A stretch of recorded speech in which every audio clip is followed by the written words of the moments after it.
সেদিন খুব বৃষ্টি হচ্ছিল, আর আমার মাছওয়ালা ফোন করলো, দিদি খুব ভালো পাবদা মাছ এসছে, আমি তোমাকে বাড়িতে দিয়ে যাচ্ছি।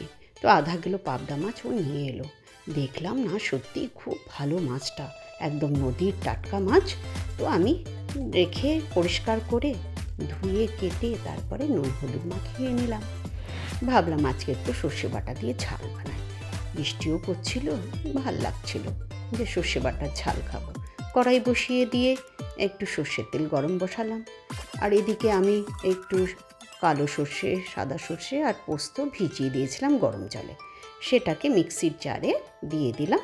আর কয়েকটা লাল কাঁচা লঙ্কা ওর মধ্যে আমি ভেঙে দিয়ে দিলাম, আর একটু নুন দিয়ে দিলাম। এদিকে তেলটা গরম হয়ে গেল, তো আমি একটু নুন দিয়ে দিলাম।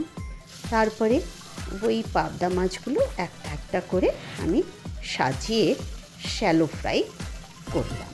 কেন কি পাবদা মাছ তো বেশি ভাজা করলে ভালো লাগে না, তাই হালকা একটু শ্যালো ফ্রাই করলাম। ঢাকা দিয়ে দিলাম। এদিকে মিক্সিং জারে ওই মশলাটাকেও পিষে নিলাম। সুন্দর হয়েছে না? ওই যে আমি কাঁচা লঙ্কা দিয়েছিলাম, তো তাই কালারটা এত ভালো এসছে। এদিকে মাছগুলো এক পাশ হয়ে গেছে, তো আমি আস্তে করে আলতো হাতে পাল্টিয়ে দিলাম। এই যে হয়ে গেছে দুপাশে। এবারে মাছগুলোকে আস্তে আস্তে করে আমি একটা প্লেটে উঠিয়ে নিলাম, যাতে না ভাঙে। এই মাছটা এত নরম হয় না, একটু যদি বেসামাল হয় তাহলেই গেল। এই দেখো সব মাছ ভেজে উঠিয়ে রেখেছি। এবারে আমি কড়াইতে আবার একটু সর্ষের তেল দেব, দিয়ে দিলাম। তেলটা গরম হলে ওর মধ্যে আমি একটু কালো জিরে আর একটা কাঁচা লঙ্কা অর্ধেক চিড়ে দিয়ে দিলাম। একটু ভাজা ভাজা হলেই ওই যে আমি মিক্সিং জারে মশলাটা পিষে রেখেছিলাম, সেই মশলাটা একটা বাটির মধ্যে ঢেলে নিলাম। তারপরে সেই মশলাটা ওই তেলের মধ্যে আস্তে করে ছেড়ে দিলাম। এবারে এটাকে একটু ঢাকা দিলাম। তারপর আমি আবার ঢাকনা খুলে ওর মধ্যে একটু হলুদ গুঁড়ো দিয়ে দিলাম। কেন কি লঙ্কা তো আমি অনেকগুলো ওর মধ্যে পিষে দিয়েছিলাম, আর ভালোই ঝাল হবে সেই জন্য আর লঙ্কা আলাদা করে দিই। এবারে ভাজা মাছগুলো একটু মশলাটা কষে এসেছিলো, দিয়ে দিলাম। দিয়ে একটু হালকা হাতে নাড়াচাড়া করে আর একটু গরম জল দিয়ে তারপরে ঢাকা দিয়ে দেব।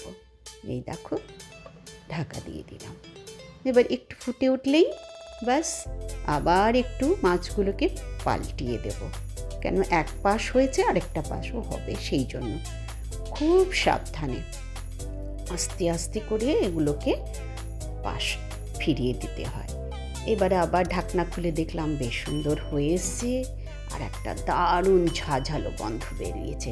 সর্ষে বাটা তো তাই, আর কাঁচা লঙ্কা না দিলে সর্ষে বাটার ঝালে ভালো লাগে না কি বলো তো? আমার গাছে না বেশ কালো কালো কাঁচা লঙ্কা, সেগুলো দিয়ে দিলাম। ওপর থেকে একটু সর্ষের তেলও ছড়িয়ে দিলাম, তাতে ফ্লেভারটা আরও ভালো আসবে। এই যে হয়ে গেছে আমার পাবদা মাছের সর্ষে বাটার ঝাল। তোমরাও এইভাবে বানিয়ে খেও, দেখবে দারুণ লাগে। আর আমার চ্যানেলটাকে অবশ্যই সাবস্ক্রাইব করো কিন্তু। টাটা।